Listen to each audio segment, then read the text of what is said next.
देखिए, एक तो होता है जोड़ा लगाना और एक होता है बर्ड्स की जो बच्चे हैं वो सेल्फ हो रहे होते हैं। ये दो अलग चीज़ें होती हैं। आप अगर जी माइक खुलाओ, ठीक है, लेट्स गो स्टार्ट।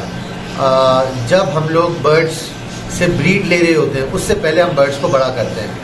तो जब हम बर्ड्स को बड़ा करते हैं वो एक बड़ी सी फ्लाइट में करते हैं। फ्लाइट में कह रहा हूँ एक बहुत बड़े पिंजरे के अंदर जिसमें बर्ड इजीली फ्लाई कर सकें। और ये फ्लाई देना ज़रूरी हो कि इससे इनके पट्टे खुलते हैं, मसल्स खुलते हैं और ये इनकी इम्यूनिटी भी स्ट्रांग होती है और बर्ड्स डेवलप भी बहुत अच्छे होते हैं और इनका मोल्ड भी जल्दी क्लियर होता है। सिंगल बॉक्स के अंदर जो है मोल्ड बर्ड इतना आसानी से नहीं करता, वो बहुत लंबा स्ट्रेच हो जाता है।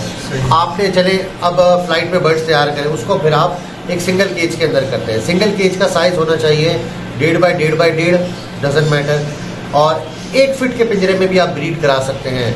शर्त यह है कि ब्रीडिंग के बाद आपको उसको फ्लाइट में छोड़ना पड़ेगा।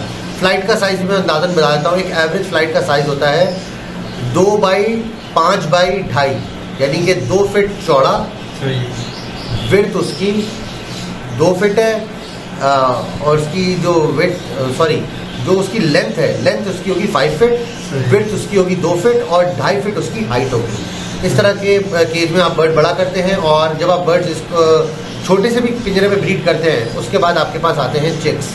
तो चिक्स के अंदर जब दूसरे क्लच में फीमेल जा रही होती है, हमें चिक्स को अलहदा करना होता है। जब चिक्स को अलहदा करते हैं तो चिक्स को हमें एक बहुत छोटी सी जगह पे करना पड़ता है। बहुत सारे लोग ये गलती करते हैं, चिक्स को बड़े केजेस में डाल देते हैं जिसकी वजह से मोर्टेलिटी होती है। आप अगर नेक्स्ट बॉक्स खोलें उसके अंदर भी देखेंगे तो चिक्स जो है सारे एक साथ एक के अंदर एक ना सारे घुसे हुए होते हैं। ये और मुर्गी के ले लें, बतख के ले लें, चाहे लवबर्ड के ले लें, ये उनकी एक नेचर के अंदर है और अक्सर बर्ड मर भी जाता है इसकी वजह से। तो इसलिए साइडों से जो कोई भी बॉक्स हो वो कर्व जो होता है ना वो उनको मरने से बचाता है। अच्छा जी, आप छोटे से पिंजरे में बर्ड को रख लें, 5, 6, 7 दाने 1 फीट के पिंजरे में रख लें आप। उसके बाद आपने 1 महीने बाद, एक एवरेज टाइम बता रहा हूँ, जब वो खुद अच्छी तरीके से दाना खाने लग जाए, आपने उसको कोई 2.5 या 2 फीट की फ्लाइट के अंदर छोड़ना है और मतलब पिंजरे के अंदर छोड़ना है। उसके अंदर भी उसको 2 महीने तक रहने दें या 1.5 महीने तक रहने दें। ये टोटल आपका पीरियड बन जाएगा 2.5 महीने, छोटे पिंजरे से लेकर बड़े पिंजरे तक का। उसके बाद आप उसको फ्लाइट में छोड़ेंगे और फ्लाइट में छोड़ेंगे उसमें भी आपने ऑब्जर्व करना है कि कोई शरारती तोता होता है अक्सर जो लड़ते हैं, एक दूसरे को मारते हैं, उस तरह का तो कोई तोता नहीं है। और इस तरह से आप बर्ड्स तैयार करेंगे। हम जब शो लड़ते हैं हम इसी तरह से ही बर्ड्स तैयार करते हैं। हम भी बहुत बड़ी फ्लाइट्स में तोतों को डालते हैं। ऑल्दो बड़ी फ्लाइट्स में लड़ाइयाँ भी होती हैं, बर्ड्स ख़राब भी होते हैं, नो डाउट, लेकिन जो बर्ड बनता है वो बहुत खूबसूरत बनता है और उसमें जो फिटेस्ट बर्ड होता है ना वो ज़्यादातर सर्वाइव करके अच्छा बनता है। अच्छा, एक और सवाल आपसे। जी, लोग कहते हैं कि ना मेल जो है वो आप एक केज में डाल दो फ्लाइट के, और फीमेल जो है ना वो दूसरे फ्लाइट केज में डाल दो, इसलिए क्यों होता है? लड़ाई कम करने के लिए? देखिए, ये बात तो इतनी सही नहीं है कि फीमेल्स को एक साथ रखना। फीमेल्स जो है वो अक्सर लड़ती हैं। आप मेल फीमेल को एक साथ रख सकते हैं, लेकिन अगर आप एक साथ रखेंगे एक फ्लाइट के अंदर तो पसंद के जोड़े नहीं लगा सकते। लेकिन वैसे ही अगर आपने बर्ड की एक्सरसाइज के लिए मेल फीमेल को एक साथ फ्लाइट में छोड़ा है तो मेक श्योर उधर कोई डब्बा, उधर कोई मटकी ना लगी हो। फौरन उस पर कब्जा करेंगे और वो सबको ना हटाने लग जाएंगे और एक कोहराम मच जाएगा फ्लाइट के अंदर। फ्लाइट में कोई डब्बा नहीं होना चाहिए, फ्लाइट में कोई जो है बॉक्स नहीं होना चाहिए, मटकी नहीं होनी चाहिए। फ्लाइट में मेल फीमेल एक ही जोड़ा, मतलब जोड़े जोड़े आप करके भी छोड़ सकते हैं, लेकिन कोई ब्रीडिंग की चीज़ नहीं होनी चाहिए। सही है। अच्छा, ये बताएं, मैं आपको बताता हूँ अपना एक्सपीरियंस। गाइस, चाय आ गई थी तो मैं चाय लेने चला गया। हम भी थोड़ी सी चाय पी, ज़रा अच्छा हो जाएगा पॉडकास्ट के साथ। अच्छा, मैंने ना कुछ लवबर्ड छोड़े थे। हाँ, तो बल्कि छोड़े भी क्या थे, मैं भट्टी में लेके जा रहा था। ये मैं एक्सपीरियंस बता रहा हूँ। ठीक है। नीचे लवबर्ड है, ऊपर कॉकटेल भट्टी के अंदर। और जब मैं पहुँचा हूँ जहाँ मुझे जाना था, कॉकटेल के पैर सबके पूनम पून। देखिए, लवबर्ड जो है ना बाय नेचर एक शरारती तोता है, उसके अंदर शरारत कूट कूट के भरी हुई है। वो आप देखें एक जगह पे बैठ नहीं सकता। बजरी हाइपर तोता है, लवबर्ड शरारती तोता है। लवबर्ड कोई ना कोई मस्ती करेगा और आप कोई भी चीज़ लटक रही होगी ना उसको खींच के ना पूरा अंदर ले आएगा। कोई धागा, कोई रस्सी आप केज के बाहर रखे देखिएगा वो अंदर अपनी नेस्ट के अंदर लेके जा रहा होगा, मस्ती करता है। साथ वाले पिंजरे के अक्सर देखा गया है कि वो पैर नोच लेता है। और एक गलती जो हम लोग बहुत करते हैं, जो मैंने भी करी है, हम लोग क्या करते हैं, इधर बड़े बर्ड्स हैं, अनरिलेटेड, और बच्चे साथ वाले केज में छोड़ देते हैं, बीच में जाली होती है, तो बच्चे शुरू में ना फड़फड़ाते हैं क्योंकि उनको पता नहीं होता, माँ बाप से जब सेपरेट हुए होते फ्रेश, तो बच्चे जब जाली पे चिपकते हैं ना, फर्ज करिए जाली, बच्चे इधर चिपके हुए, जो इधर वाला पैर है वो उनके बच्चे के पैर में नोच लेता है। तो ये भी ध्यान रखना है आपने कि बच्चे छोड़े एक बाय एक पिंजरे में छोड़ रहे हैं तो इसमें छोड़े थोड़े से, एक खाने में, दूसरे खाने में थोड़े, तीसरे खाने में, आपस में एक दूसरे के पैर नहीं नोच रही है। बड़ा तोता जो है वो छोटे बच्चों के पैर नोच लेता है।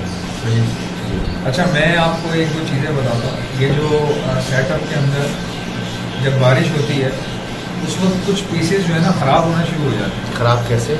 मतलब मौसम की चेंजेस की वजह से जब बारिश होती है ना, अमूमन आपने देखा होगा लोग सॉफ्ट फूड नहीं डालते हैं उन दिनों में जब बारिश हो रही है। आप अगस्त और सितंबर की बात कर रहे हैं? ठीक है, हब्स वाले दिनों में बात कर रहे हैं। उसमें बताएं कि ये सॉफ्ट फूड जो रोक लेते हैं लोग, क्या ये रोकना चाहिए? दूसरी बात ये कि ऐसे मौसम में बीमारी के जो अटैक करने का रेशियो है वो ज़्यादा होता है। लेकिन जब हवा में नमी का तनासुब ज़्यादा होगा, जिससे हम कहते हैं ह्यूमिडिटी का लेवल ज़्यादा होना, तब तक वायरस जर्मिनेट करेगा, बैक्टीरिया जर्मिनेट करेगा। क्योंकि ये जो दिन बता रहे हैं अक्सर, इन दिनों में स्पेसिफिकली धूप का जो होता है आना ख़त्म हो जाता है, बादल अक्सर आए हुए होते हैं, और धूप अल्लाह ताला ने एक तरह से इतनी अच्छी चीज़ बनाई है, हमें लगती तो बहुत गर्मी है लेकिन वो धूप का फ़ायदा भी बहुत है, उससे बैक्टीरियाज वगैरह तकरीबन सारे ना ख़त्म हो जाते हैं। सही कह रहे हैं। तो बारिशों के दिनों में एक्चुअली होता क्या है कि फंगस जो है ना बहुत जल्दी लगता है सॉफ्ट फूड के अंदर, इसलिए मना करते हैं। बाकी सॉफ्ट फूड देना चाहिए, बारिशों में भी देना चाहिए अगर आप उसको फंगस लगने से बचा सकते हैं। बहुत सारे लोग ये प्रैक्टिस करते हैं कि थोड़ी देर दिया, मतलब सॉफ्ट फूड जो है सुबह दिया, आधे घंटे बाद रिमूव कर दिया। अगर आपके पास 2-4 पेयर है या 10 पेयर है तो आप कर ले, लेकिन जिसके पास 50 या 100 पेयर है उसके लिए एक बड़ी एक्सरसाइज हो जाएगी, तो वो लोग ना करें, उससे बेहतर है सॉफ्ट फूड ही ना दें। उसका एक तरीका बताता हूँ, उसमें आप एक काम करें, भंग का बीज थोड़ा सा ज़्यादा कर दें, सनफ्लावर ज़्यादा कर दें, इस तरह की 2 चीज़ ज़्यादा कर दें जिनमें ऑयल है और प्रोटीन ज़्यादा है। आप सीज़न के लिए तैयार भी कर लें। जब आप सनफ्लावर ज़्यादा देंगे बर्ड वैसे ही आर्टिफिशियली मोल्ड के ऊपर आ जाएगा। बर्ड को थोड़ा सा नहला भी दें तो बर्ड के फैदर झड़ने लग जाएंगे और वो नए सीज़न के लिए तैयार हो जाएगा। अच्छा, आपसे मैं एक और सवाल कर रहा था कि जब मौसम चेंज होता है, क्या आपने पहले से कोई दवाई चलाई थी? कभी नहीं चलाई? नहीं चलाई, लेकिन लोग कहते हैं चलानी चाहिए। बहुत सारे बड़े बड़े फार्मर्स, मैं नाम नहीं लेना चाहूँगा, बहुत सारे बड़े बड़े फार्मर्स हैं जो बड़े शुरफा बनते हैं कि हम तो कुछ दवाई नहीं देते, हम तो कोई ऐसी चीज़ नहीं करते। एक्चुअली वो सब कर रहे होते हैं। उनको मैंने देखा कि वो ट्राइफल दे रहे होते हैं। मैंने उनके घरों में देखी और वो उनके काम करने वाले मिला रहे होते, ट्राइफल दे रहे होते, मौसम जब ऊपर नीचे हो रहा होता है। वैसे एक जनरल प्रैक्टिस आप भी कर सकते हैं और आपको भी कह रहा हूँ और सारे लोग भी कर सकते हैं। वो ये है कि जब ठंड आए या ठंड जा रही हो, आप ब्रूफिन अपने बर्ड्स को दें, जिससे जो बर्ड्स थोड़ा सा सुस्त होने लगते हैं वो सुस्त होना बंद हो जाएंगे, बैक्टीरिया खत्म हो जाएगा। बैक्टीरिया नहीं, बुखार, दर्द, इस तरह की चीज़ें होती हैं ब्रूफिन की। अच्छा। और अगर नज़ला हो रहा है, जैसे अक्सर बजरी जिनके पास होगा उनको पता होगा, वो खी एक अजीब सी आवाज़ होती है, उनकी नाक से निकलती है, विसल टाइप की। हाँ, वो छिड़क रहे होते हैं। जब ऐसा हो तो एरिनेक फोर्ट देना चाहिए। डायरेक्ट 1 ड्रॉप डाल दे मुंह में, सुबह 1 ड्रॉप रात, शाम में डाल दे 3 दिन तक डालें, इंशाल्लाह ताला सही हो जाएगा। बुखार देखिए जनरली होता क्या है कि हम भी पैनाडोल लेते हैं या ब्रूफिन ले लेते हैं। होता है इंसान को क्या है, बुखार एक सिम्टम है, देयर इज समथिंग रॉन्ग, तो वो उसको कम कर देता है, बुखार को कम कर देता है। बर्ड का टाइम जो है थोड़ा सा खिंच जाता है और उतनी देर में बर्ड की इम्यूनिटी एक्टिव हो जाती है, बर्ड थोड़ा सा सर्वाइव कर लेता है।